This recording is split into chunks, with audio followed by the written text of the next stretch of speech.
வெண்ணெய் திரண்டு வரும்போது காட்டுமன்னார் கோவில் தொகுதியில சிறுத்தைகள் கட்சி வேட்பாளரா களமிறக்கப்பட்டு இருக்கிறவரோட நிலைமை ரொம்ப பரிதாபமா இருக்குதாம்.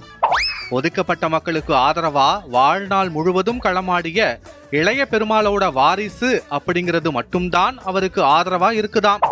ஆனா தேர்தல் களத்தில் திடீர்னு இறக்கப்பட்டதால அவரு போதுமான ஆதரவு கிடைக்காம திணறிக்கிட்டு இருக்காராம். கதர் கட்சி பாரம்பரியம் கொண்ட அவரை சிறுத்தை கட்சி வேட்பாளரா நிறுத்தினதால சிறுத்தை கட்சியை சேர்ந்தவங்களே அதிருப்தியில இருக்காங்களாம்.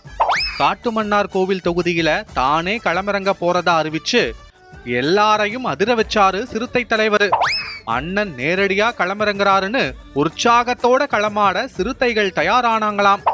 சிறுத்தை தலைவர் நேரடியா களமிறங்குனா என்ன விளைவுகள் ஏற்படும்னு புரிஞ்சதால அப்செட் ஆன சூரிய கட்சி தலைமை அவரை கூப்பிட்டு சொல்ல வேண்டிய விஷயத்தை எடுத்து சொல்லி போட்டியில இருந்து விலக வச்சிருச்சாம். அதனால பாய தயாரான சிறுத்தை பதுங்கிருச்சாம். அத்தோட மட்டும் இல்லாம தன்னோட கட்சியில ஏகப்பட்ட பேர் காத்துக்கிட்டு இருக்கிற நிலையில கதர் கட்சி பாரம்பரியம் கொண்டவரை பானைக்குள்ளே கொண்டு வந்துட்டாராம். யாரையும் கலந்து ஆலோசிக்காம தன்னிச்சையா அவர் எடுத்த முடிவு சிறுத்தை கட்சியில மட்டும் இல்லாம கூட்டணி கட்சியிலையும் சலசலப்பை ஏற்படுத்தி இருக்காம்.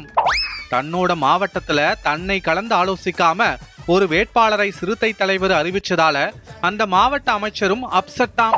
நீங்களாக தேர்ந்தெடுத்த வேட்பாளரை நீங்களே ஜெயிக்க வச்சிருங்கன்னு அவர் சைலண்ட் ஆயிட்டாராம். அமைச்சரே ஆர்வம் காட்டாததால அமைச்சர் எவ்வழியோ தொண்டர்களும் அவ்வழியே அப்படின்ற மாதிரி சூரிய கட்சி தொண்டர்களும் வேட்பாளரை கண்டுக்காம அவங்கவங்க வேலைய பார்க்க போயிட்டாங்களாம்.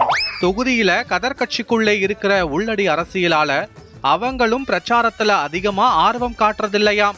தலைவரே களமிறங்க போறாருன்னு வரிஞ்சு கட்டிக்கிட்டு வந்த சிறுத்தைகளும் நிலைமை மாறி போனதால சோர்ந்து போயிட்டாங்களாம்.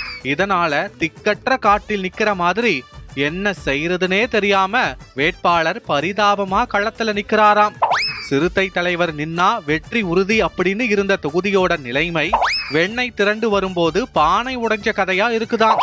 ஆக வடை போச்சுங்கிற புலம்பல் சத்தம் தான் காட்டுமன்னார் கோவில் தொகுதியில இப்போதைக்கு அதிகமா கேக்குதாம்.